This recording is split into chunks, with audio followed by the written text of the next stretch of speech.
तो आओ बच्चों, अब हम चले जहाँ जिसका शीर्षक है अभिमन्यु। आपको पता ही है अभिमन्यु अर्जुन का पुत्र था।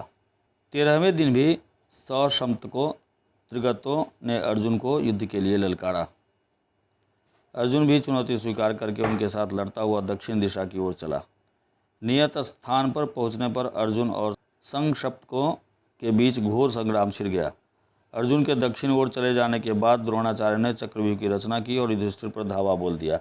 युधिष्ठिर की ओर से भीम, सात्विक, चेकितान, धृष्टद्युम्न, कुंतीभोज, उत्तमौजा, विराटराज और वीर कैकेय आदि कितने ही सुविख्यात महारथियों ने द्रोणाचार्य के आक्रमण की बार को रोकने की जी तोड़ कोशिश की। फिर भी द्रोण का वेग उनके रोके नहीं रुका। यह देखकर सभी महारथी चिंता में पड़ गए। सुभद्रा का पुत्र अभिमन्यु अभी बालक ही था, फिर भी अपनी रणकुशलता और शूरता के लिए वह इतना अधिक प्रसिद्ध हो चुका था कि लोग उसको कृष्ण एवं अर्जुन की समता करने वाला समझते थे। युधिष्ठिर ने इस वीर बालक को बुलाकर कहा, बेटा, द्रोण के रचे हुए चक्रव्यूह को तोड़ना हमारे और किसी वीर से नहीं हो सकता। अकेले तुम ही ऐसे हो जिसके लिए द्रोण के बनाए इस व्यूह को तोड़ना संभव है। तुम द्रोण की सेना पर आक्रमण करने को तैयार हो?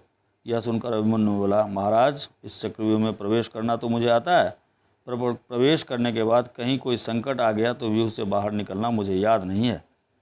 युधिष्ठिर ने कहा, बेटा, व्यूह को तोड़कर एक बार तुम भीतर प्रवेश कर लो, फिर तो जिधर से तुम आगे बढ़ोगे उधर से ही हम तुम्हारे पीछे पीछे चले आएंगे और तुम्हारी मदद को तैयार रहेंगे।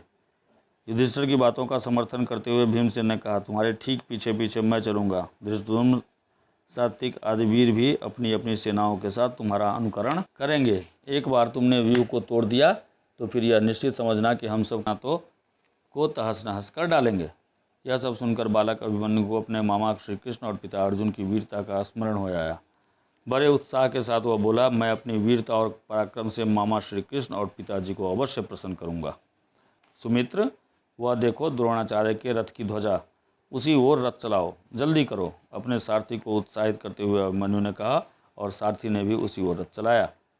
अभिमन्यु की आज्ञा मानकर सारथी ने उधर रथ बढ़ा दिया। कौरव सेना में हलचल मच गई। अरे, अभिमन्यु आया और उसके पीछे पीछे पांडव वीर भी चले आ रहे हैं। द्रोणाचार्य के देखते देखते उनका बनाया व्यूह टूट गया और अभिमन्यु व्यूह के अंदर दाखिल हो गया। कौरव वीर एक एक करके अभिमन्यु का सामना करने आते गए और इस प्रकार कूच करते गए कि जैसे आग में पड़कर पतंगे भस्म हो जाते हैं। जो भी सामने आया उस बलवीर के बाणों की मार से मारा गया। जैसा कि पहले तय हुआ था, पांडवों की सेना अभिमन्यु के पीछे पीछे चली और जहाँ से व्यूह तोड़कर अभिमन्यु अंदर घुसा था वहीं से व्यूह के अंदर प्रवेश करने लगी। यह देखकर सिंधु देश का पराक्रमी राजा जयद्रथ, जो धृतराष्ट्र का दामाद था, अपनी सेना को लेकर पांडव सेना पर टूट पड़ा। जयद्रथ ने ऐसी कुशलता और बहादुरी से ठीक समय पर व्यूह की टूटी हुई किलेबंदी को फिर से पूरा करके मजबूत बना दिया कि जिससे पांडव बाहर ही रह गए। अभिमन्यु व्यूह के अंदर अकेला रह गया, परंतु अकेले अभिमन्यु ने व्यूह के अंदर ही कौरवों की उस विशाल सेना को तहस नहस करना शुरू कर दिया। जो भी उसके सामने आता खत्म हो जाता था। दुर्योधन का पुत्र लक्ष्मण अभी बालक था, परंतु उसमें वीरता की आभा फूट रही थी। उसको भय छू तक नहीं गया था। अभिमन्यु की बाण वर्षा से व्याकुल होकर जब सभी योद्धा पीछे हटने लगे तो वीर लक्ष्मण अकेला जाकर अभिमन्यु से भिड़ गया। वह वीर बालक भाले की चोट से तत्काल मृत होकर गिर पड़ा। यह देखकर कौरव सेना आर्त स्वर में हाहाकार कर उठी।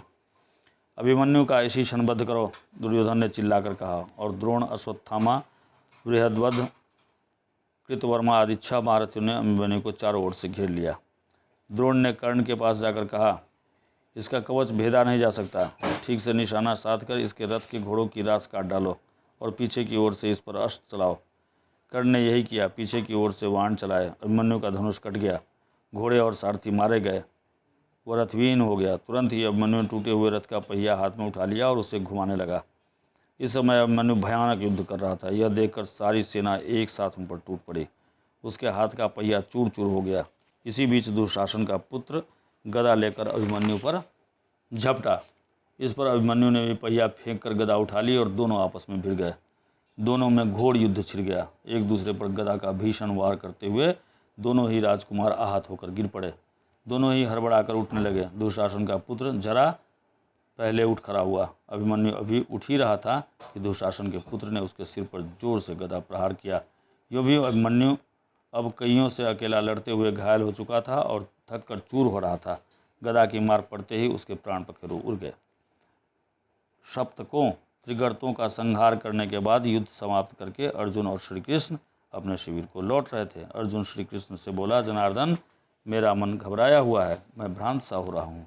सब भाई कुशल से तो आए होंगे, आज अभिमन्यु अपने भाइयों के साथ हंसता हुआ मेरा स्वागत करने क्यों नहीं दौड़ा आ रहा है। ऐसी ही बातें करते हुए दोनों शिविर के अंदर पहुँचे। किसी के कुछ कहने पर भी अर्जुन ने परिस्थिति देखकर अपने आप ही सब बातें टाल ली और तब उससे रहा नहीं गया। सब कुछ जान जाने पर वह बुरी तरह से बिलखने लगा। श्री कृष्ण की बातें सुनकर अर्जुन कुछ शांत हुआ। उसने अपने इस वीर पुत्र की मृत्यु का सारा हाल जानना चाहा। उसके पूछने पर युधिष्ठिर बोले, मैंने ही अभिमन्यु से कहा था कि चक्रव्यूह को तोड़कर भीतर प्रवेश करने का हमारे लिए रास्ता बना दो, तो हम सब तुम्हारा अनुकरण करते हुए व्यूह में प्रवेश कर लेंगे। मेरी बात मानकर वीर अभिमन्यु इस अभेद व्यूह को तोड़कर अंदर घुस गया। हम भी उसी के पीछे पीछे चले। हम अंदर घुसने ही वाले थे कि पापी जयद्रथ ने हमें रोक लिया। उसने बड़ी चतुरता से टूटे हुए व्यूह को फिर से ठीक कर दिया। हमारे लाख प्रयत्न करने पर भी जयद्रथ ने हमें प्रवेश करने नहीं दिया। इसके बाद हम तो बाहर रहे और अंदर कई महारथियों ने एक साथ मिलकर उस अकेले बालक को घेर लिया और मार डाला। युधिष्ठिर की बात पूरी भी न हो पाई थी कि अर्जुन आर्त स्वर में बोला, हाँ बेटा, कहकर मूर्छित होकर गिर पड़ा। चेत आने पर वह उठा और दृढ़तापूर्वक बोला, जिसके कारण मेरे प्रिय पुत्र की मृत्यु हुई है, उस जयद्रथ का मैं कल सूर्यास्त होने से पहले वध। सिंधु देश के सुप्रसिद्ध राजा वृद्ध क्षत्र के पुत्र जयद्रथ को जब अर्जुन की प्रतिज्ञा का हाल मालूम हुआ तो वह दुर्योधन के पास गया और बोला, मुझे युद्ध की चाह नहीं है, मैं अपने देश चला जाना चाहता हूँ। यह सुनकर दुर्योधन ने उसको धीरज बताया और बोला, सैंधव, आप भय न करें, मेरी सारी सेना आपकी रक्षा करने के लिए नियुक्त की जाएगी, आप निशंक रहें। दुर्योधन के इस प्रकार आग्रह करने पर जयद्रथ ने उसकी बात मान ली। सवेरा हुआ। शस्त्रधारियों में श्रेष्ठ आचार्य द्रोण ने सेना की व्यवस्था करने में ध्यान दिया।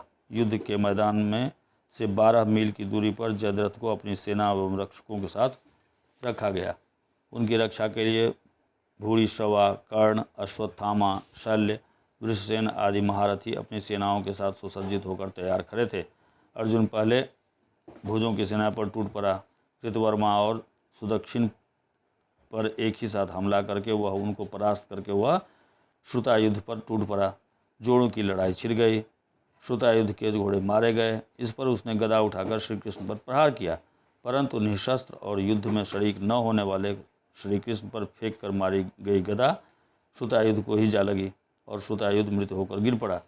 इस पर काम्भोज राज सुदक्षिण ने अर्जुन पर जोरों का हमला कर दिया, किंतु अर्जुन ने उस पर बाणों की ऐसी वर्षा की कि उसका रथ चूर चूर हो गया। उसके कवच के टुकड़े टुकड़े हो गए और छाती पर बाण लगने से काम्भोज राज हाथ फैलाता हुआ धड़ाम से गिर पड़ा। इस प्रकार अपना गांडीव हाथ में लिए हुए असंख्य वीरों का काम तमाम करता हुआ अर्जुन आगे बढ़ता गया और कौरव सेना के समुद्र को चीरता हुआ अंत में उस जगह जा पहुंचा जहां जयद्रथ अपनी सेना से घिरा हुआ था। अर्जुन का रथ जयद्रथ की ओर जाते हुए देखकर दुर्योधन चिंतित और दुखी हुआ। जयद्रथ की रक्षा के लिए नियुक्त वीरों ने जब यह सुना तो उनके दिल एक बार की दहल उठे और भूरी, श्रवा, कर्ण, वृषसेन, शल्य, अश्वत्थामा, जयद्रथ आदि 8 महारथी अर्जुन का मुकाबला करने को तत्पर हो उठे। करके रहूँगा, यह मेरी प्रतिज्ञा है। यह कहकर अर्जुन ने गांडीव पर जोर से टंकार दी।